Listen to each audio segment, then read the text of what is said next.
আপনি কি প্রতিদিন ব্রয়লার মুরগি খান? সাবধান, আপনার অজান্তেই শরীরে ঢুকছে বিপদ।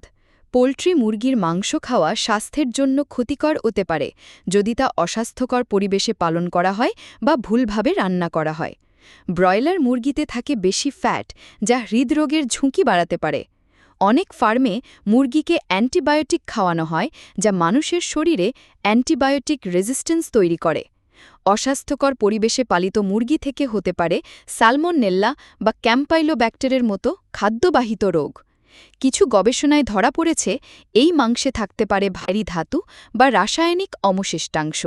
অতিরিক্ত খেলে ওজনও বাড়ে, কারণ এতে ক্যালোরি বেশি। স্বাস্থ্যকর বিকল্প: দেশি মুরগি বা প্রাকৃতিক উপায়ে পালিত মুরগি, যেখানে নেই অ্যান্টিবায়োটিক বা ক্ষতিকর কেমিক্যাল। সতর্ক থাকুন, স্বাস্থ্য সচেতন হন, নিয়ম মেনে মুরগি খান, সুস্থ থাকুন।